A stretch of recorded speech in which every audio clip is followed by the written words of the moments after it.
skipping rope is something I've never shown, but I've had some, but I like to show what they are without being able to skip with them. In America, they call it jump ropes, and this is an interesting idea. Skookum Jump Rope Company, too. The idea is it's a kit you've got to make up yourself. I started doing it just to see how easy or difficult it was. There's the handle, and there's the other handle, and you've got loads and loads of bits of plastic which you've got to thread onto the rope and make a skipping rope like that. It's quite a sweet idea for small kids to make their skipping rope before they actually perform the skipping action. Is really quite a nice idea, that. So perhaps if we get back in the studio, I could do a quick skip with this fully made up. You can make it as long or short as you like, and you can choose your own colour scheme. But as a kit form, that's a very interesting idea. Oh, now they're going all over the place. So that's one. And then from another company in America produced an extraordinary idea of a skipping rope, which again I've only started to make up, but it's weird to say the least. Here we are, person skipping. Make your own jump rope, band body.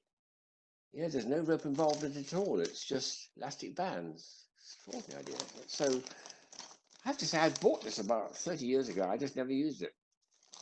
So I started with it. Here we are. Here's the beginning of it. I've got there's two handles like that. There's universal joints which swivel. No, they don't need to swivel. That's right. And elastic bands are quite interesting because what you're supposed to do with elastic bands is it two or no, it's three actually. Look at that. It's three of them. There's three elastic bands for each stage, and each of them is halved. It's turned in half like that, and I can't put it around my finger. Whoa. So you've actually got, I worked it out, 4 through to 12 thicknesses of that elastic piece there, 12 thicknesses of that forming a rope, and it's quite a considerable rope. So it's quite a lot of strength. Every one of those has got 12 pieces. And after, probably a morning's work for the kid, at least, it need a bit of time. And they do provide a little hook thing, a little hook somewhere, so you can hook the things through. And basically, you end up with a skipping rope, which you personally constructed yourself. This is a very nice idea to make something, but with a lot of aid of stuff, and then actually make it perform with it. It's a very nice concept. So, one more thing to show, which are the little wind-up toys which skip. I've got a few of them here. Well, I'm just going to show 3 of them, I think it is.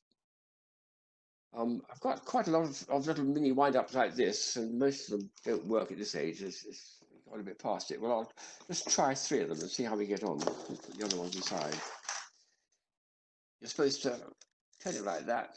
He's got a little metal hoop, which acts as a skipping rope. Let's see what happens. Oh, yes, that's right. There we are. Very sweet. The second one is a bit cleverer than that because it's actually using a real bit of rope he's got caught up to his friend. Look at that, a bear. And there's no wind up, so what you do is you wind up the arms. You've got to wind them backwards too. So he's going to slip forward eventually if I can do it. I can feel it's against a spring. I'm working against a spring there. And then one more like that. You might go the other way. Let's have a go. Yeah, sort of. Okay, that'll do.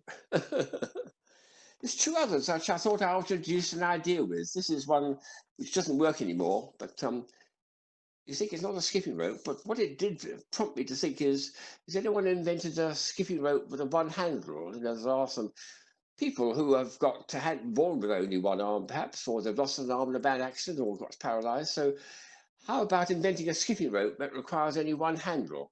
In this case, it's a little bear, which when he was working, he got a little bit of his favourite bamboo, which is all covered in leaves, and it goes round and round. He has to hop over each time. So something like that for a kid who wants to skip but has only got the one working arm. That'd be a nice one. The last idea from thinking lateral is this one here, which I'll show what it does. Again, it's not skipping, but it might get you to think laterally that as well. He's moving sideways. So not arms, but a skipping rope. How about a skipping rope which goes sideways like that? Sideways, not forwards, not forwards. So anyone ever done them before? I don't know. So 2 ideas. The last thing, which is a very clever idea, my friend Mark sent this to me about 4 years ago. I think this is absolutely ingenious. Look at this. You need 2 kids who are highly coordinated, probably acrobats or something, and they're skipping like that, using each other's arms to finish it off. What about skipping backwards like that, or what about crossing your arms over? My goodness me. It requires very, very careful timing because when the one skipper's got their feet on the ground, the other's in the air, and vice versa. So Very clever idea. And if you can imagine that now with 2 skipping ropes, all you need now is 2 highly trained and well-coordinated skippers to perform it. Brilliant.